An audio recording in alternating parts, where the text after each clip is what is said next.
అధ్యక్ష నిజంగా అధ్యక్ష ఇవాళ ఏదైతే ఈరోజు శాసనసభలో జరిగిన తీరు చూస్తుంటే అధ్యక్ష ఉదయం నుంచి అధ్యక్ష ఈరోజు ఎన్నో సమస్యలు ఉన్నాయి అధ్యక్ష. ఈరోజు రాష్ట్ర వ్యాప్తంగా ఉండే ప్రజలకు సంబంధించి మరి ఈరోజు సభ్యులందరూ కూడా ఈరోజు వాళ్ళ నియోజకవర్గాలకు సంబంధించి మరి అదేవిధంగా రాష్ట్రానికి సంబంధించిన అనేక సమస్యలు ఈరోజు ఉంటే మరి ఈరోజు ఈ పవిత్రమైన ఈ శాసనసభలో మరి దానికి సంబంధించిన ఈ చర్చ జరగాల్సిన పరిస్థితుల్లో మరి ఈరోజు ఉదయం నుంచి చూస్తున్నాం అధ్యక్ష. మరి తెలుగుదేశం పార్టీకి సంబంధించిన శాసనసభ్యులు అధ్యక్ష ఏ విధంగా మీ ముందుకు దాడి చేసేదానికి ఏ విధంగా ముందుకు వచ్చారో ఈరోజు రాష్ట్ర వ్యాప్తంగా ప్రజలందరూ కూడా చూశారు అధ్యక్ష. ఒక శాసనసభ ఏదైతే స్పీకర్ స్థానాన్ని అగౌరవపరుస్తూ మరి ఏదైతే మరి ప్రభుత్వానికి సంబంధించిన ఏదైతే ప్రాపర్టీస్ ని కూడా డ్యామేజ్ చేసే విధంగా ఈరోజు వాళ్ళందరూ కూడా రావడము మరి ఏదైతే మరి ఇక్కడ ట్రెజరీ బ్రాంచ్ లో ఉండే వాళ్ళ సభ్యులను మరి ఉసుగొల్పే దానికోసము మరి వాళ్ళు మీసాలు వెలివేయడం అయితేమి తొడలు కొట్టడం అయితేమి మరి ఇవన్నీ కూడా చూస్తే అధ్యక్ష ఈడ ఒక భయానక వాతావరణాన్ని క్రియేట్ చేయాలని చెప్పి ఒక దురుద్దేశంతోనే ఈరోజు వాళ్ళ సభ్యులందరూ కూడా మరి ఈరోజు రావడం జరిగింది అధ్యక్ష. మరి ఒకటే చెప్తున్నారు అధ్యక్ష,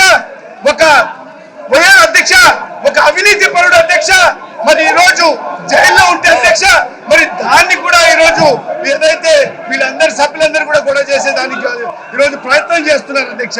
మరి ఇవాళ ఒకటే అధ్యక్ష, ఒక అవినీతి పరుడు మరి రాష్ట్రానికి సంబంధించిన ఖజానాని దోచుకున్న వ్యక్తి అధ్యక్ష. మరి ఏదైతే పేద విద్యార్థులకు సంబంధించి మరి ఏదైతే స్కిల్ డెవలప్మెంట్ ఇస్తారని చెప్పి మరి వాళ్ళకందరికీ కూడా ఉద్యోగ అవకాశాలు కల్పిస్తారని చెప్పి మరి ఆ రోజు మరి ఏదైతే మాజీ ముఖ్యమంత్రి నారా చంద్రబాబు నాయుడు మరి ఏ విధంగా ఈ స్కామ్ లో మరి ఏదైతే అపూర్తి ఆధారాలతో దొరికిపోయిన పరిస్థితిలో మరి ఇవాళ వాళ్ళందరూ కూడా ఈ రోజు జైలు పంపించడం జరిగింది అధ్యక్ష.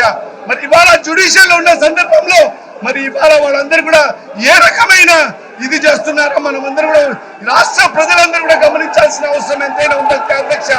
ఈరోజు అధ్యక్ష ఖచ్చితంగా వాళ్ళ మీద యాక్షన్ తీసుకోవాల్సిన అవసరం కూడా ఎంతైనా ఉంది అధ్యక్ష. మరి ఎందుకంటే ఈరోజు కేవలం వాళ్ళు రాష్ట్ర ప్రజల యొక్క డైవర్షన్ ని క్రియేట్ చేయాలి. మరి ఏదైతే రాష్ట్ర ప్రజలే ఏదైతే వాళ్ళందరూ కూడా వాళ్ళ ప్రకారం వాళ్ళు డైవర్ట్ చేసుకోవాలని చెప్పి ఒక దురుద్దేశంతోనే మరి ఈ రోజు వాళ్ళు వివరించిన తీరు నిజంగా చాలా బాధాకరమైన విషయం అని చెప్పి కూడా ఈ సందర్భంగా తెలియజేసుకుంటూ, ఎందుకంటే ఈ రోజు మనకు సమస్యలు దాని ఉండాలి అధ్యక్ష. ప్రజల యొక్క సమస్యలు చర్చించే సమస్య ఈ రోజు ఈ వేదిక అధ్యక్ష. మరి ఇలాంటి సందర్భంలో మరి పర్మనెంట్ గా ఏదైతే ఈ సభ జరిగినంత వరకు కూడా వాళ్ళకు సస్పెండ్ చేయాలని చెప్పి కూడా ఈ సందర్భంగా విజ్ఞప్తి చేసుకుంటున్నాను అధ్యక్ష. ధన్యవాదాలు అధ్యక్ష. అధ్యక్ష, గతంలో మనం చూసేవాళ్ళం సంఘ విద్రోహ శక్తులు అంటే ఏదో బయటి దేశాల నుంచి వచ్చి ఇక్కడ టెర్రరిస్ట్ యాక్టివిటీస్ చేసి ఇక్కడ యొక్క శాంతియుత వాతావరణాన్ని మన భారతదేశం వాతావరణాన్ని డిస్టర్బ్ చేయడానికి చేసే వాళ్ళని తీవ్రవాదులు అనేవాళ్ళము, సంఘ విద్రోహ శక్తులు అనేవాళ్ళము.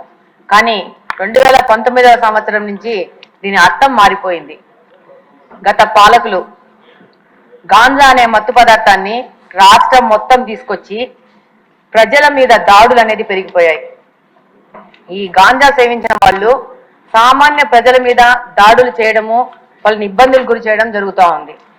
అధ్యక్ష, ఒకప్పుడు గాంజా అనేది పెద్ద పెద్ద నగరాలకి పెద్ద పెద్ద సిటీస్ కి మాత్రమే పరిమితం అయ్యేది. ఆ సిటీస్ లో ఉన్న పబ్బులలో రెస్టారెంట్ లో అవైలబుల్ ఉంది. ఇప్పుడు గాంజా అనేది చిన్న మండల స్థాయికి గ్రామ స్థాయికి చేరుకోవడం జరిగింది. ఇప్పుడు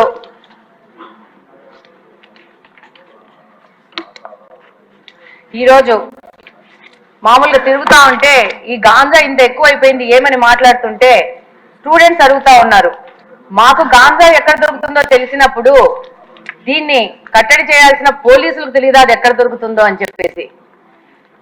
ఎంతమంది స్టూడెంట్స్ కలిసినప్పుడు ఎలక్షన్ క్యాంపెయినింగ్ లో ప్రశ్నించడం జరిగింది. అలాగనే అధ్యక్ష, ఎన్నికల ముందు కానీ ఇప్పుడు ఎన్నికల తర్వాత కానీ ఈరోజు గ్రీవెన్సెస్ కోసం మన దగ్గరకు వచ్చిన దాంట్లో దాదాపు 30-40% ఈ గాంజా మీద ఎఫెక్ట్ అయిన వాళ్లే వస్తా ఉన్నారు. ఎలాంటి సమస్యలు అంటే మనకు సభ దృష్టికి తీసుకొస్తే ఇది ఒక తమాషా వ్యవహారం ఉంటది. పిల్లాడు గాంజాకి అడిక్ట్ అయ్యాడని చెప్పేసి దాంట్లో నుంచి బయటికి తీసుకురావడానికి ఏవో మాయలు మంత్రాలు అని చెప్పేసి ఎవరో సాముల్ని మీద ఆధారపడి వాళ్ళు వచ్చి వాళ్ళ ఇంట్లో ఉన్న బంగారం అంతా చూసి వీడు గాంజా మీద ఎఫెక్ట్ అవుతున్నాడు ఈ అబ్బాయి అని చెప్తే వాళ్ళు ఆ బంగారంతా దొంగతనం చేసుకుని వెళ్ళిపోతే ఆ కేసు ఇప్పటికీ కడపలో 2 టౌన్ పోలీస్ స్టేషన్ లో FIR రిజిస్టర్ అయ్యింది. నిన్న 1 వీక్ బ్యాక్ కూడా సదరు మహిళ వచ్చి నాది ఏదో సమస్య తీర్చండి అని చెప్పింది. అంటే దాదాపు సామాన్య ప్రజలు ఈ గాంజా వల్ల ఎంత ఎఫెక్ట్ అయ్యారంటే అసలు ఈ 5 సంవత్సరాల్లో మిగతా సమస్యలు ఒక ఎత్తు అయితే గాంజా సమస్య అనేది ఇంకొక పెద్ద ఎత్తుకు చేరుకుంది.